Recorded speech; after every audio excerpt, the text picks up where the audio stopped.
They say no good deed goes unpunished. But for Clara Mitchell, a simple act of kindness didn't just bring punishment, it brought a war. Imagine finding a shivering, terrified child in a dark alley at 300 a.m. You'd help him right. You wouldn't think about the consequences. You wouldn't look at his expensive tuxedo and wonder who he belonged to. Clara didn't. She just wanted to keep him warm. She had no idea that by the time the sun came up, her life would belong to Dominic Valenti, the most ruthless crime lord in the city. And she certainly didn't know that saving his son was the most dangerous thing she could have ever done. The rain in Chicago doesn't wash the city clean. It just makes the grime slicker. It was 3:17 a.m. on a Tuesday. The neon sign of Miller's 24-hour diner flickered with an irritating buzz, casting a sickly pink glow onto the wet pavement of West 5th Avenue. Inside, Clara Mitchell wiped down the counter for the 100th time. The smell of stale coffee and grease had seeped into her pores years ago, a permanent perfume of poverty she couldn't scrub off. "Yo, Clara, lock up the back, will ya?" "I'm cutting out early," shouted Rick, the night manager. He was already halfway out the door, his keys jangling. "Don't let the rats in." "Sure, Rick," Clara sighed, tossing the rag into a bucket of grey water. She was 26, with a degree in literature that was currently serving as a coaster for her mounting debt. She grabbed a trash bag, hauled it over her shoulder, and pushed open the heavy steel door to the back alley. The storm was violent. Rain lashed against the brick walls, turning the alley into a river of refuse. Clara shivered her thin uniform, offering zero protection against the biting wind. She swung the bag into the dumpster, the heavy metal lid clanging shut like a gunshot in the night. That's when she heard it. It wasn't a rat. It wasn't the wind. It was a whimper. A soft, terrified sound coming from behind a stack of rotting wooden pallets near the grease trap. Clara froze. The alleyways of Chicago were not places you investigated strange noises.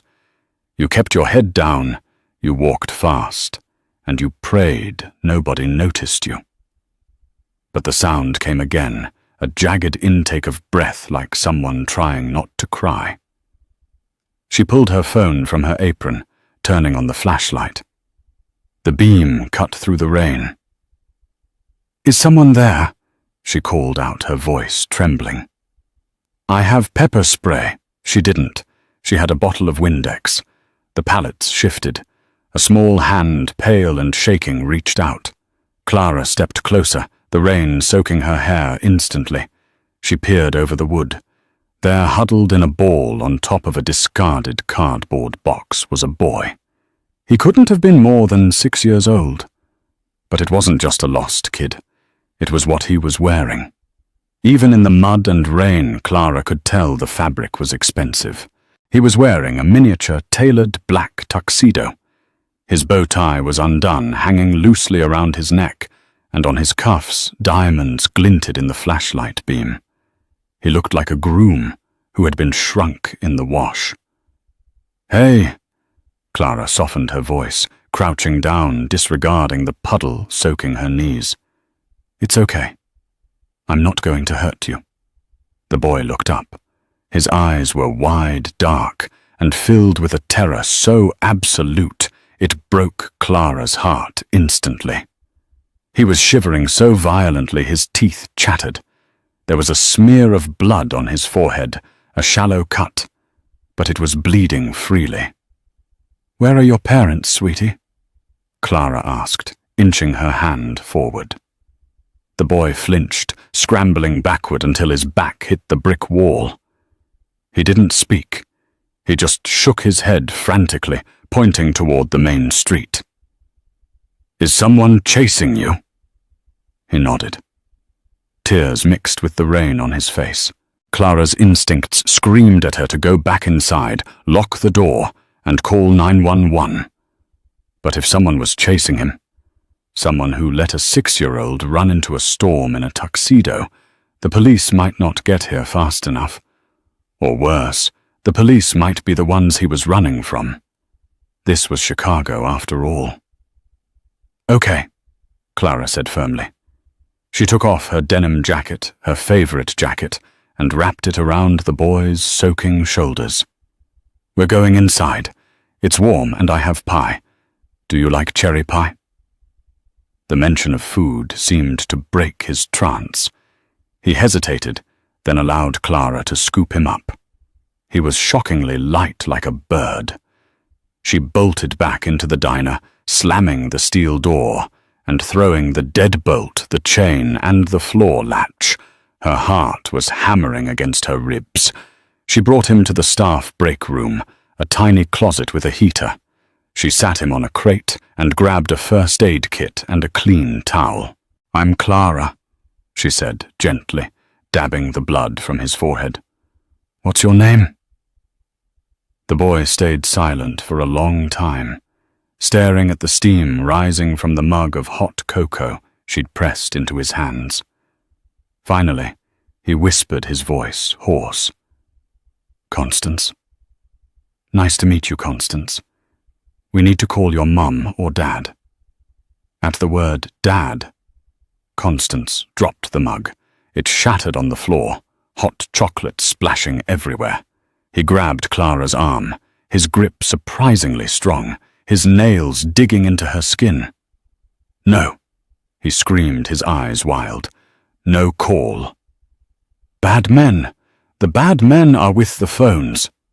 Okay, Constance, calm down." Clara hushed him, hugging him as he sobbed. "No phones. Just us. You're safe here." She held him until his sobbing turned into exhausted, ragged breathing. He fell asleep right there in her arms, smelling of rain and expensive cologne. Clara looked at the shattered mug and the sleeping boy. She noticed something she had missed in the alley. Embroidered on the inside lining of his tuxedo jacket, visible now that it had slipped off his shoulder, was a crest. A silver hawk holding a rose. Clara felt a chill that had nothing to do with the wet clothes. She recognized that crest. She'd seen it on the news, usually accompanied by headlines about RICO cases racketeering and bodies found in the Chicago River. It was the Valenti crest. She hadn't just saved a lost kid. She had possession of the heir to the Valenti crime family. And the door to the diner rattled. The rattling wasn't polite. It was the sound of someone testing the structural integrity of the steel. Clara killed the lights in the break room. "Constance," she whispered, shaking the boy gently. "Constance, wake up. We need to hide." The boy woke up instantly, his eyes snapping open with a soldier's alertness that no child should possess. "Is it them?" he whispered. "I don't know." Clara shoved him into the bottom of the supply closet behind stacks of flour sacks. "Stay there. Don't make a sound, no matter what you hear. Promise me." He nodded, curling into a ball. Clara stepped out into the main dining area. The diner was dark, save for the streetlights outside. Through the front glass windows, she saw them. 3 black Cadillac Escalades were idling at the curb, blocking the entire street. They didn't have plates. The rain slicked off their black paint like oil. Men were getting out, not police officers, not customers. These men moved with military precision, wearing dark raincoats. They carried things that looked very much like submachine guns tucked under their coats. The front door chimed. They hadn't broken the lock. They had picked it. In 3 seconds. Clara stood behind the counter, her hand gripping the handle of a bread knife she had hidden under a menu. It felt pathetic. A bread knife against an army. The door swung open. The wind howled in, followed by 4 men. They fanned out instantly, checking the booths, checking the corners. Then a fifth man entered. The air in the diner seemed to drop 10 degrees. He was tall, well over 6 feet, with broad shoulders that filled out a charcoal grey suit that probably cost more than the diner building itself. He wore a long black trench coat unbuttoned. His hair was dark, slicked back from a face that was devastatingly handsome, but ruined by the sheer violence in his eyes. He didn't look like a thug. He looked like a king who had just arrived to burn down a village. This was Dominic Valenti, the capo dei capi, the man the FBI had been trying to pin down for a decade. He walked straight to the counter. He didn't look around. He knew exactly who was in charge. He stopped 3 feet from Clara. His eyes were the color of cold steel. "Where is he?" His voice was low, a baritone rumble that vibrated in Clara's chest. Clara swallowed hard, her throat dry. "We're closed. You can't be in here." Dominic didn't blink. He placed a hand on the counter. On his pinky finger, a silver ring flashed the same hawk crest. "I am not going to ask you twice," Dominic said. "My son. The tracker in his watch died 20 feet from this building. If you have touched a hair on his head, I will dismantle you piece by piece." One of the men behind him stepped forward, racking the slide of a pistol. "Boss, let me handle her." Dominic held up a hand. "Wait." He leaned in closer to Clara. "You're trembling, miss." He glanced at her name tag. "Clara. Are you trembling because you're guilty or because you're smart?" I found him in the alley," Clara stammered, deciding that lying to this man was a suicide mission. "He was cold. I brought him inside." "Is he alive?" The crack in Dominic's voice was microscopic, but it was there, a flicker of humanity in the monster. "Yes. He's safe. He's hiding. Bring him to me." "He's terrified," Clara snapped, finding a sudden surge of courage. "He thinks bad men are chasing him. If you go back there with guns, you're going to traumatize him even more." The room went silent. The henchman looked at Clara as if she had just grown a second head. Nobody spoke to Dominic Valenti like that. Dominic stared at her. For a second, Clara thought he was going to reach across the counter and snap her neck. Instead, his eyes narrowed, calculating. "Everyone out," Dominic ordered, not breaking eye contact with Clara. "But boss," the henchman started. "Out!" Dominic roared. The sound was terrifying. The men scrambled out the door into the rain. Dominic turned back to Clara, his chest heaving slightly. He took a deep breath, smoothing his tie. He placed his gun on the counter, sliding it away from him. "No guns," he said, his voice controlled again. "Take me to my son." Clara hesitated, then nodded. She led him to the back, past the grill to the supply closet. She opened the door. "Constance," she whispered. "It's okay." Constance peeked out from behind the flower. When he saw Dominic, he didn't run. He didn't scream. "Papa!" Dominic Valenti. The butcher of Chicago dropped to his knees in the dirty break room floor. He didn't care about his Italian suit. He opened his arms. "Constance! Dio mio, Constance!" The boy launched himself into his father's arms. Dominic buried his face in the boy's neck, holding him so tight, Clara thought he might crush him. She saw Dominic's shoulders shaking. The most feared man in the city was crying. Clara looked away, feeling like an intruder on a private moment. She started to back out of the room.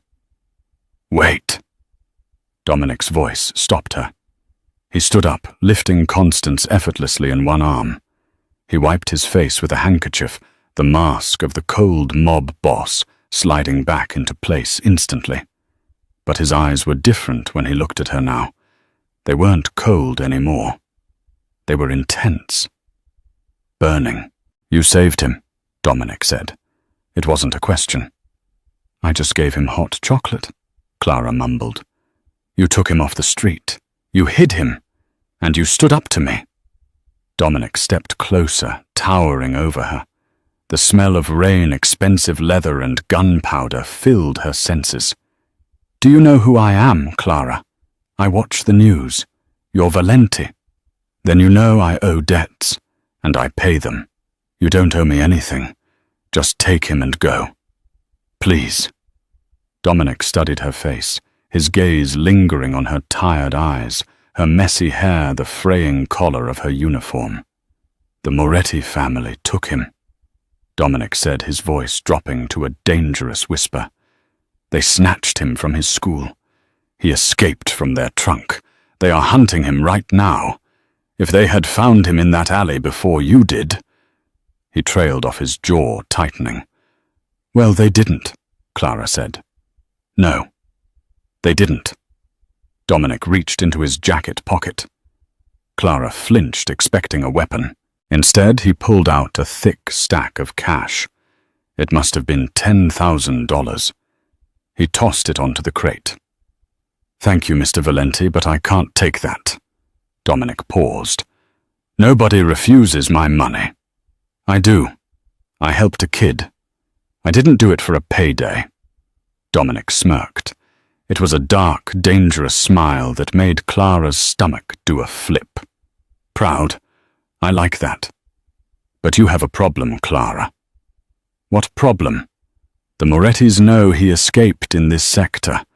They will come looking. They will question everyone on this block, and when they find out a pretty waitress was working the night shift—" He stepped closer, invading her personal space. "You are a loose end now, and the Morettis cut loose ends." Clara felt the blood drain from her face. "What are you saying?" "I'm saying you can't stay here. You're coming with us." "Excuse me. I have a shift tomorrow. I have a cat. I have a life." "You had a life," Dominic corrected. He reached out and gently touched a strand of hair falling over her face. His fingers were rough, calloused, but his touch was surprisingly gentle. "Now you have a target on your back. Grab your coat, Clara. You're under my protection now." "I'm not going anywhere with you." Dominic sighed, looking at Constance. "Constance, tell the nice lady to get her coat." Constance, resting his head on his father's shoulder, looked at Clara with big, sleepy eyes. "Please, Clara. My house has a big gate. The bad men can't get in." Clara looked at the money on the crate, then at the gun on the counter, and finally at the man who was offering her safety in the form of a kidnapping. "I'm going to regret this," she whispered. "Probably," Dominic replied, guiding her toward the back door with a hand on the small of her back. "But at least you'll be alive to regret it." As they stepped out into the rain, the wall of black SUVs waited. Dominic opened the door for her. Clara Mitchell got into the car, and just like that, the waitress from Fifth Avenue ceased to exist. She was now the property of the Valenti syndicate. The drive took 40 minutes. They left the city limits, the streetlights fading into the darkness of the heavy forest preserves north of Chicago. The rain hadn't stopped. It drummed a relentless rhythm on the roof of the armored SUV. Inside, the silence was suffocating. Constance had fallen back asleep, his head resting heavily on Clara's lap. Dominic sat across from her, scrolling through a tablet, his face illuminated by the blue light. He was making calls, speaking in rapid-fire Italian that sounded more like growling than a language. Clara stared out the window, watching the trees blur by.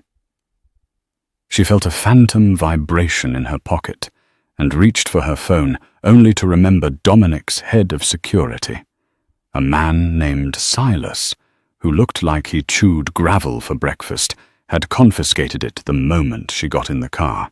"We are approaching the gate," the driver announced. The vehicle slowed. Clara saw massive iron gates rising out of the mist, flanked by stone walls that looked high enough to keep out a medieval army. Cameras with red, blinking eyes swiveled to track them. The gates groaned open, and the convoy swept up a winding driveway lined with ancient oaks. The Valenti estate wasn't a house. It was a fortress disguised as a mansion. It was a sprawling Gothic revival structure made of grey stone with gargoyles perched on the eaves, staring down judgingly as the cars pulled up to the main entrance. "Leave the boy," Dominic said, pocketing his tablet as the car stopped. "Silas will carry him up." "He's gripping my shirt," Clara whispered. Constance's fist was indeed bunched tightly in the fabric of her uniform. Dominic leaned forward. The space between them vanished. He reached out his hand, brushing Clara's thigh, as he gently pried his son's fingers loose. The contact sent a jolt of electricity through her that she absolutely did not want to feel. He was a criminal, a murderer, and he smelled like sandalwood and danger. "Come," Dominic ordered. The moment Clara stepped out of the car, the reality of her situation hit her. Dozens of men were patrolling the grounds. Dogs, massive Rottweilers, were straining against leashes near the perimeter. They entered the foyer. It was breathtakingly cold. Black marble floors, crystal chandeliers that looked like frozen waterfalls, and art that belonged in a museum. But there were no family photos, no warmth. "Silas, take Constance to his room. Put a guard on the door. No one enters but me," Dominic commanded. Silas, a giant of a man with a scar running through his left eyebrow, nodded and carried the sleeping boy up the grand staircase. "And now for you?" Dominic turned to Clara. Before he could continue, a door to the right slammed open. A man stormed out. He was younger than Dominic, perhaps in his late 20s, with slicked-back blonde hair and a suit that was too loud, too flashy. He had a glass of scotch in one hand and a cigarette in the other. This was Marco Dominic's younger brother and underboss. "Dom, where the hell have you been?" Marco shouted his words, slurring slightly.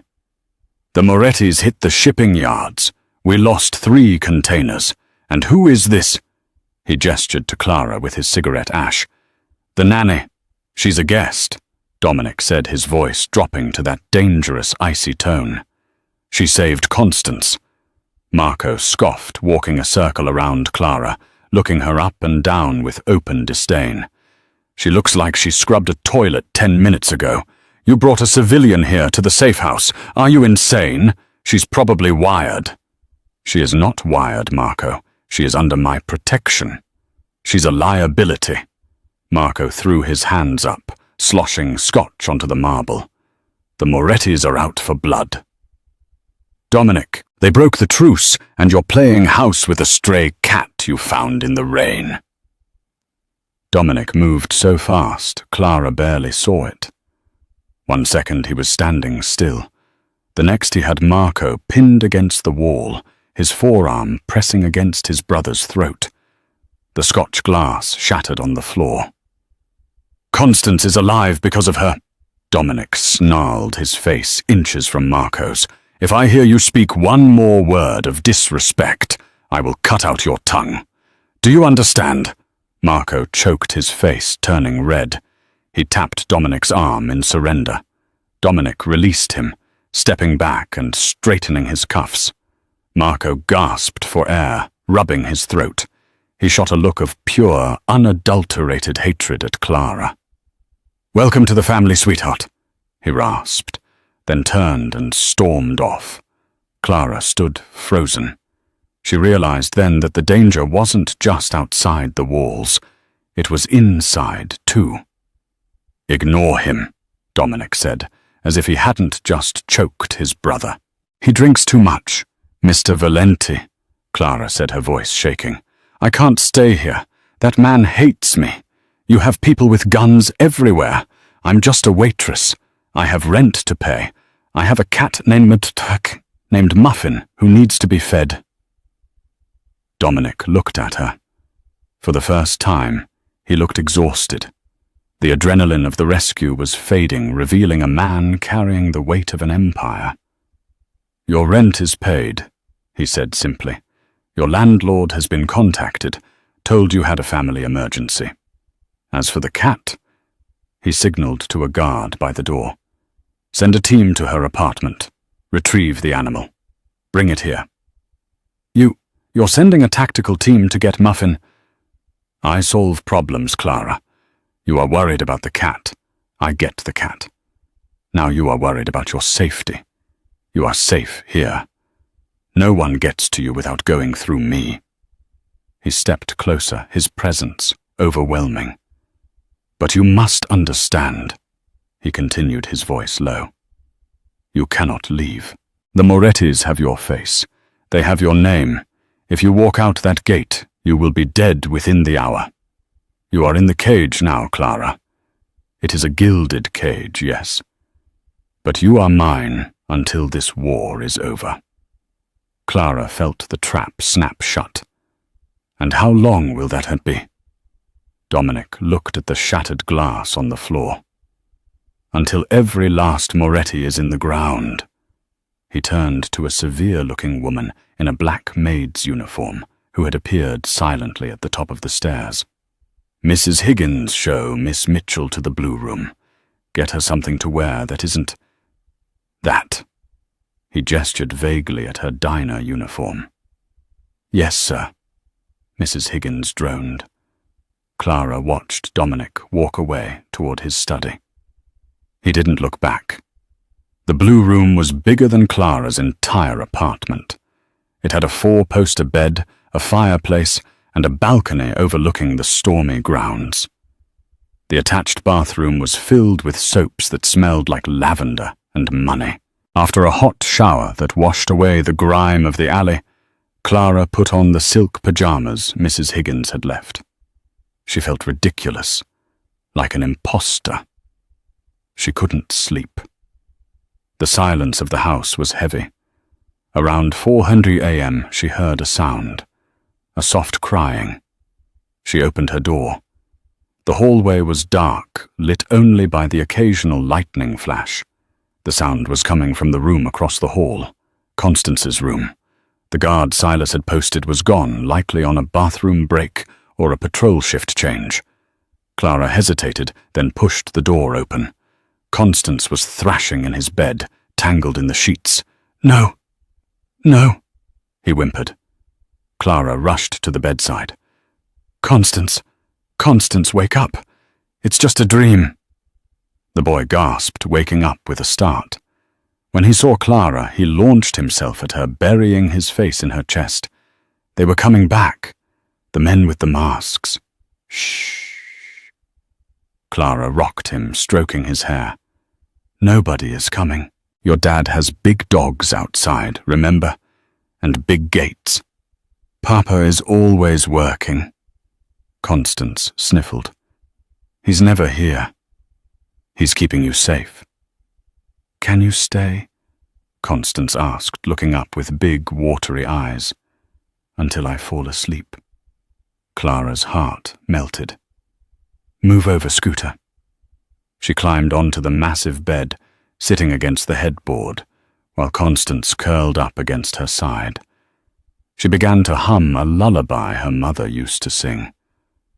Slowly, Constance's breathing evened out. She didn't hear the door creak open. Dominic stood in the doorway. He had taken off his jacket and tie. His white shirt was unbuttoned at the top, revealing a tattoo of a cross on his chest. He held a glass of whiskey. He stopped dead when he saw them. The waitress looking like an angel in blue silk holding his son. The room was peaceful for the first time in years. Clara looked up and met his gaze. She expected him to be angry that she had entered the room. Instead, Dominic leaned against the doorframe, watching them with an expression she couldn't quite place. It was hunger mixed with pain. "He never sleeps through the night," Dominic whispered, afraid to break the spell. "He just needed to know someone was there," Clara whispered back. Dominic walked into the room. He sat in the armchair in the corner, nursing his drink. "Keep doing what you're doing. I'll stay watch." "You don't trust me." "I don't trust anyone," Dominic replied, his eyes closing briefly. "But he trusts you, and that is enough for tonight." Clara watched him in the dim light. He looked less like a monster and more like a man guarding the only thing he loved. She realized then that Dominic Valenti was dangerous, yes, but he was also fiercely, terrifyingly loyal, and that realization was more dangerous to her heart than any gun.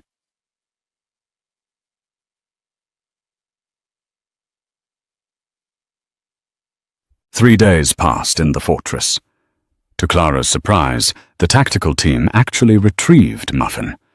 The fat tabby cat was currently living better than most humans, eating fresh salmon, prepared by the estate's chef, and sleeping on a velvet pillow in Clara's room.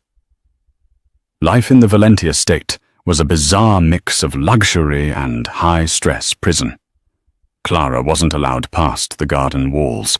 She had no phone, no internet, and her only company was Constance, who shadowed her everywhere, and Mrs. Higgins, who had the personality of a wet sponge. Dominic was a ghost.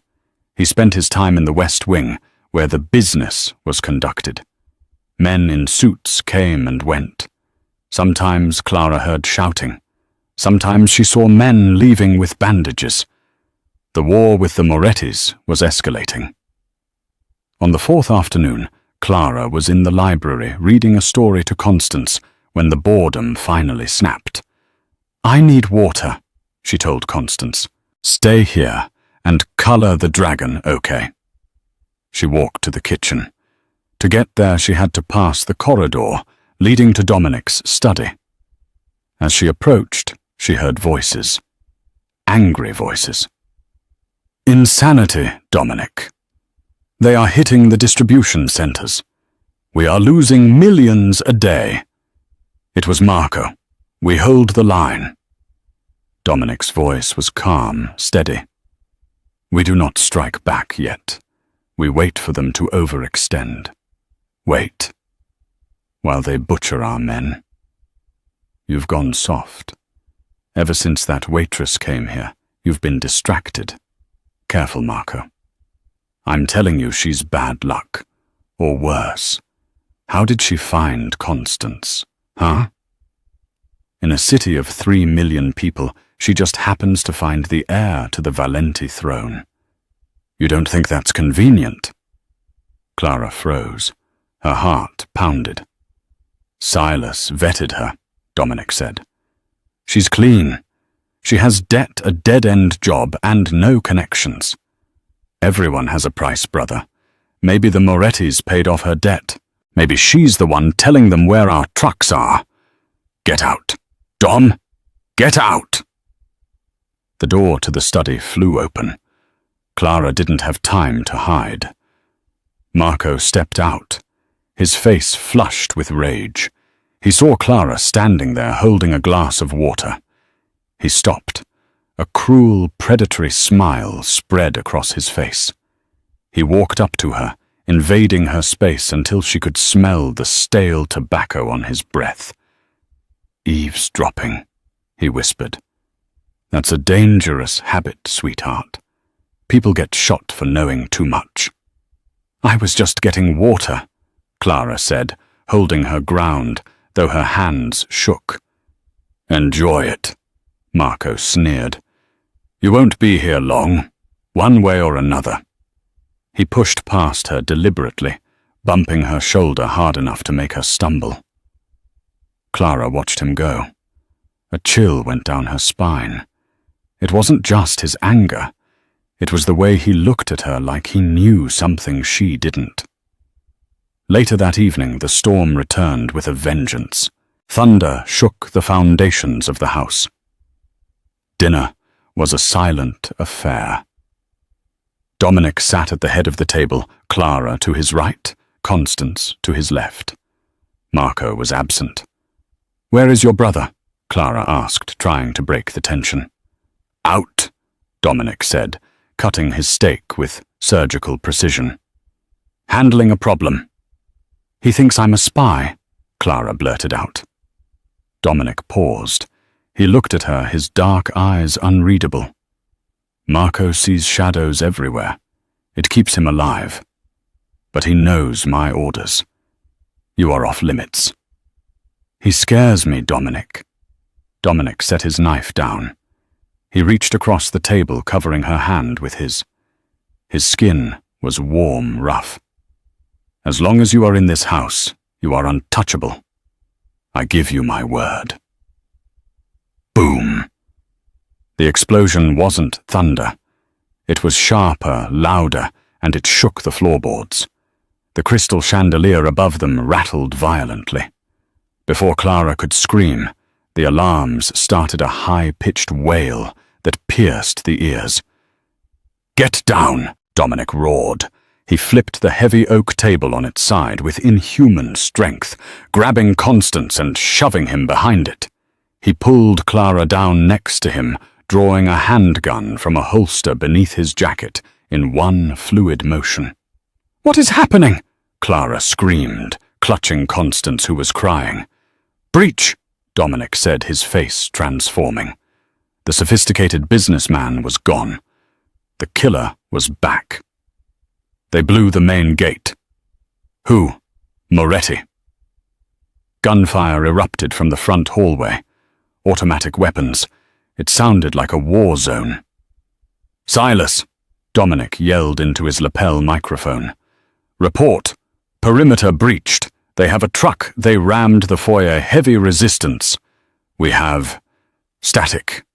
Inside." "There's someone inside." Dominic cursed in Italian. He looked at Clara. "Listen to me. Take Constance. Go to the library. There is a panel behind the bookshelf, 3rd row from the bottom. Push the book with the blue spine. It opens a panic room. Go inside and lock it. Do not open it for anyone but me. Not even Marco. Do you understand? I'm not leaving you. Go!" Dominic shoved her toward the servants' entrance. "I will buy you time." Clara grabbed Constance's hand. "Run, baby, run." They sprinted through the kitchen. The staff was gone, hiding or dead. She didn't know. They burst into the hallway leading to the library. Glass shattered everywhere. Bullets chewed up the drywall inches from Clara's head. She ducked, dragging Constance along the floor. She saw men in black tactical gear with red bandanas, the Moretti colors swarming the main staircase. Dominic was there, standing behind a marble pillar, firing with deadly accuracy. He took down 2 men with 2 shots, but they were advancing. Clara reached the library doors. She shoved them open and slammed them shut, locking the heavy deadbolt. The book," she muttered, scanning the shelves frantically. "Blue spine." "There," Constance pointed. Clara rushed to the shelf. She found the blue book, The Count of Monte Cristo. She pushed it. Click. The bookcase groaned and swung inward, revealing a steel door. "Get in, Constance." "Wait," Constance screamed. "Muffin!" The cat was cowering under a desk, hissing. "Constance, get in." Clara shoved the boy into the dark space. She turned back for the cat. As she grabbed the terrified animal, the library door exploded inward. Splinters of wood flew like shrapnel. Clara fell back, clutching the cat. A man stepped through the wreckage of the door. He wasn't wearing a mask. He was wearing a loud suit. It was Marco. He held a silenced pistol. He looked at Clara, and then at the open panic room door, where Constance was visible, trembling in the dark. Marco? Clara gasped. Help us. They're in the house. Marco didn't lower his gun. He smiled, but it didn't reach his eyes. I know they're in the house, Clara. I opened the back door for them. Clara's blood turned to ice. You're the traitor. Traitor is such an ugly word, Marco said, walking closer. I'm a visionary. Dominic is running this family into the ground with his codes and his honor. The Morettis offered me the city. All I have to do is hand them the boy. He raised the gun, aiming it directly at Constance. No! Clara screamed. She didn't think. She didn't have a weapon. She had a 10-pound angry cat. Clara hurled Muffin directly at Marco's face. The cat, already terrified, latched onto Marco's face with all 4 sets of claws, screeching like a banshee. Get it off! Marco screamed, firing blindly. The bullet went whooled, shattering a globe. He stumbled back, clawing at the animal. Clara scrambled to her feet. She grabbed the heaviest thing she could reach, a bronze bust of Julius Caesar, and swung it with every ounce of hysterical strength she possessed. Crack! The bronze hit Marco's temple. He dropped like a stone, the gun skittering across the floor. Muffin darted into the panic room. Clara stood over Marco, chest heaving. He was unconscious, bleeding. She grabbed the gun. Her hands were shaking so hard, she almost dropped it. She backed into the panic room, grabbed the handle, and pulled the heavy bookcase shut, just as she heard more footsteps entering the library. She locked the internal bolts. They were sealed in. Clara, Constance whispered in the pitch black. I'm here, Constance, she whispered, pulling him into her lap. She gripped the gun in one hand and held the boy with the other. Outside the steel door, she heard men shouting. Marco is down. Where is the kid? The wall. It's a hidden door. Blow it. Clara squeezed her eyes shut. Dominic, please. Then, muffled through the thick walls, she heard a sound she never thought she'd be happy to hear. The roar of a shotgun, and the voice of the devil himself. No one touches my son. The gunfire outside the panic room intensified a cacophony of violence. It lasted for 5 minutes, then silence. Clara held her breath. A heavy knock on the steel door. 3 slow taps. Clara. Dominic's voice. It was ragged, breathless. Open the door. Clara hesitated. What color is the book? Blue, Dominic replied. Monte Cristo. Open the damn door, Clara. She unlocked it. Dominic stood there. His white shirt was soaked in blood. Some of it, most of it, not. He looked like he had walked through hell. He saw Clara holding the gun. He saw Marco's unconscious body on the floor outside. He saw Constance safe in the corner. Dominic dropped his shotgun. He walked into the small room and fell to his knees, wrapping his arms around Clara's waist, burying his face in her stomach. You saved him, he rasped, his voice breaking. Again. Clara dropped the gun. Her adrenaline crashed, and she began to shake uncontrollably. She put her hands on Dominic's blood-soaked shoulders. It was Marco, she whispered. Dominic. It was Marco. Dominic looked up. His eyes were hard, but filled with a terrible sorrow. I know.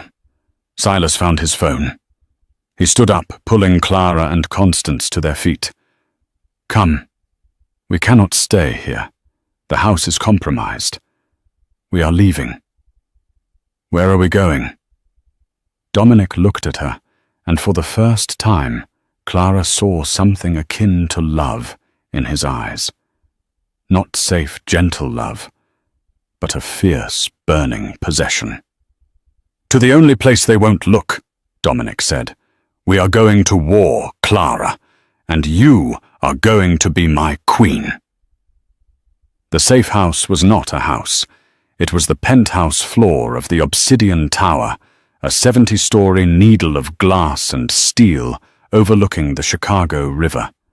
It was cold, modern, and completely soulless, a stark contrast to the Gothic history of the estate. But it was secure. The elevator required a retinal scan. The windows were bulletproof, and Silas had stationed a small army in the lobby. It was 2:30 a.m.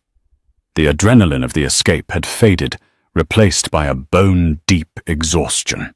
Constance was finally asleep in the master bedroom, guarded by 2 men. In the living room, the only light came from the city skyline below, casting long, shifting shadows across the floor. Dominic sat on the edge of a leather sofa. His shirt removed a towel pressed to his left shoulder. A bullet had grazed him during the escape, a flesh wound, but it was deep and bleeding sluggishly. Clara walked in, carrying a first aid kit she had found in the bathroom. She had washed the blood off her hands, but she could still smell the copper tang of the library. "Let me do it," she said, her voice quiet but steady. Dominic looked up. His eyes were dark, rimmed with fatigue. "I can handle it. I've had worse." "I know you have, but you're shaking." He didn't argue. He was shaking not from fear, but from the crash of adrenaline and the rage of betrayal. He moved the towel aside. The wound was only a jagged tear through the muscle. Clara knelt between his legs on the floor, opening the kit. She poured antiseptic over the wound. Dominic didn't flinch. He didn't even make a sound. He just watched her face as she worked. "You killed him," Dominic said suddenly. Clara's hands froze. "Marco, is he?" "No. But he will never wake up. The doctors say the blow to the temple caused a massive hemorrhage. He is on a ventilator in the estate's medical wing. He is a vegetable." Clara swallowed hard, fighting back a wave of nausea. I didn't mean to." "He was going to kill my son, Clara." Dominic reached out his hand, cupping her chin, forcing her to look at him. His touch was electric. "You didn't kill a man. You put down a rabid dog. You saved Constance. You saved me." "I was terrified," she whispered, her eyes filling with tears. "I'm just a waitress, Dominic. I serve coffee. I don't hit people with statues. I don't run from gunfire." "You are not just a waitress anymore." His thumb brushed away a tear falling down her cheek. "You have the heart of a lioness. I saw you tonight. You didn't run. You fought." Clara finished bandaging the wound, taping the gauze down. She stayed there, kneeling before him, her hands resting on his knees. The distance between them felt non-existent. The air in the room was thick, charged with the shared trauma, and the undeniable pull that had been building since that first night in the rain. Dominic leaned forward. His face was inches from hers. She could feel the heat radiating off his bare chest, see the intricate ink of the cross tattoo over his heart, and the jagged scars of old wars on his ribs. "Why did you come back?" Dominic asked, his voice a low rumble. "In the library. You were safe in the panic room. You opened the door for me." "You knocked," Clara said simply. "And I couldn't leave you out there alone." Dominic let out a shuddering breath. "Everyone leaves me, Clara. My wife left when the life got too hard. My brother sold me out for power. In this world, loyalty is a myth." "Not for me," Clara whispered. Dominic groaned a sound of defeated resistance and crashed his lips against hers. It wasn't a gentle kiss. It was desperate. It was the taste of whiskey and blood and survival. Dominic's hands tangled in her hair, pulling her closer, as if he wanted to merge her very soul with his. Clara rose to her knees, wrapping her arms around his neck, pulling him down. For a man who dealt in death, his touch was overwhelmingly alive. He kissed her like he was drowning, and she was the only air left in the universe. He pulled back, resting his forehead against hers, both of them gasping for breath. "I cannot promise you a happy ending, Clara," he rasped. "I am a bad man. I have done terrible things, and this war, it is not over." "I know," Clara said, tracing the line of his jaw. "But I'm not going anywhere. You said I was in the cage now, remember?"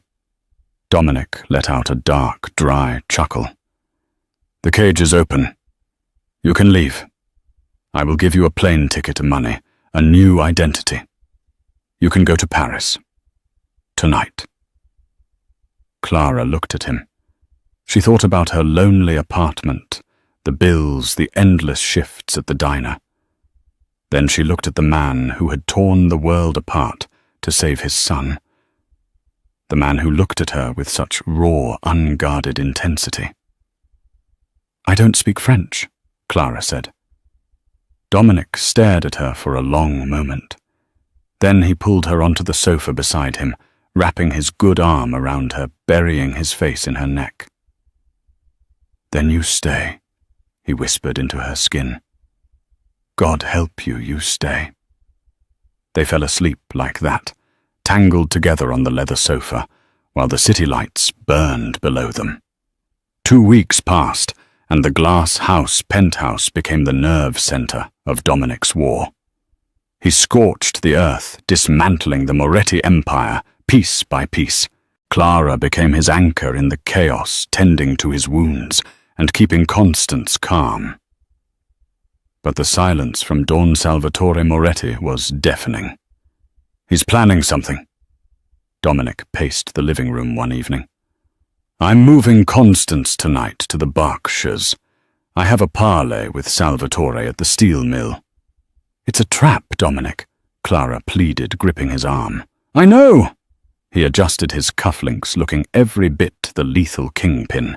"But it draws him out. Stay here with Silas until the helicopter arrives. I promise to come back to you." He kissed her a desperate, searing seal of possession, and left. 30 minutes later, the penthouse lights flickered and died. Red emergency strobes bathed the room in blood. The elevator doors didn't open. They exploded inward. Gunfire erupted in the foyer, silencing Silas and the guards instantly. "Constance, the closet!" Clara shoved the terrified boy inside. "Don't make a sound no matter what happens." She grabbed a heavy brass lamp and backed into the corner. A man stepped through the smoke. He wore an immaculate white suit that seemed to glow in the red light. It was Don Salvatore Moretti. "Mr. Valenti is currently surrounding an empty building." Salvatore smiled coldly, stepping over Silas's unconscious body. "Why fight the lion when I can steal his cub?" He motioned to his men. "Check the rooms. Find the boy." "No!" Clara screamed, launching herself at Salvatore. He caught her easily, backhanding her across the face. She fell, tasting copper pinned to the floor by the tip of his cane. "The boy is leverage, my dear," Salvatore sneered. "I take the air, and Dominic surrenders the city." Clara's mind raced. If they took Constance, Dominic would burn the world down, but Constance might die in the crossfire. She had to become the target. "Take me instead," she gasped. "I'm worth more." "You are just a mistress." "I'm pregnant," she lied, the words spilling out in a desperate rush. "I'm carrying his child, another heir." Salvatore paused, his eyes narrowing. "If you take Constance, Dominic will just kill you," Clara hissed. "But if you take the woman he loves and his unborn child, he will kneel. He will give you everything. Salvatore weighed the options. A compelling argument. Kidnapping a girlfriend is just business. He signaled his men. Grab her. Leave the boy. They zip-tied her wrists. As they dragged her to the service elevator, Salvatore called out to the empty room. Tell Dominic if he wants his queen back. Come to the old slaughterhouse. Midnight. Clara looked back at the closet one last time, praying her lie would buy enough time for Dominic to save them all. Dominic stood in the hollow silence of the steel mill, realizing too late that the meeting was a diversion. His phone buzzed. Papa! Constance's terrified whisper froze Dominic's heart. The bad man took Clara. She told him to take her. She said she was pregnant, so he wouldn't take me. Pure glacial rage flooded Dominic's veins. Salvatore hadn't just broken the truce. He had signed his death warrant. Dominic loaded his rifle, his eyes dead and cold. Kill everyone, he ordered his men. Leave Salvatore to me. At the abandoned slaughterhouse, Clara sat bound to a chair, her face bruised. Salvatore checked his watch, smiling cruelly. He isn't coming, my dear. You sacrificed yourself for nothing. Suddenly the power cut. Darkness swallowed the room. Then the main doors exploded inward as an armored truck rammed the entrance. Gunfire erupted a deafening symphony of chaos. Dominic descended from the catwalks like a shadow, his knife flashing in the strobe light muzzle flashes. He slashed Clara's bonds in one fluid motion. Get behind me! Salvatore emerged from the gloom, firing a heavy revolver. A bullet struck Dominic's Kevlar vest, staggering him. But pain was irrelevant now, roaring like a wounded lion. Dominic charged, tackling the old Don into a pile of rusted chains. He slammed Salvatore against a concrete pillar, his hands closing around the man's throat. She carries your heir. Salvatore wheezed, blood bubbling on his lips. Killing me won't save the bastard child. Dominic froze his knife, hovering inches from Salvatore's chest. He looked at Clara, confusion warring with adrenaline in his dark eyes. I lied, Clara screamed, stepping over the debris of the battle. I lied to save Constance. There is no baby. Salvatore's eyes widened the realization that a simple waitress had outmaneuvered a crime lord. You lying! She outsmarted you. Dominic whispered, a terrifying smile gracing his blood-spattered face. Goodbye, Salvatore. He drove the knife home, ending the war instantly. Silence fell over the kill floor. Dominic stood up, breathing heavily, and stumbled toward Clara. She ran to him, crashing into his chest. He held her so tight, she could barely breathe, burying his face in her hair. I thought I lost you. He rasped, his voice breaking. When Constance called, I died, Clara. I'm here, she sobbed, kissing his battered hands. I'm right here. You lied. He pulled back, searching her gaze intensely. About the baby. It was the only way to make him leave Constance. Dominic let out a hysterical, relieved laugh.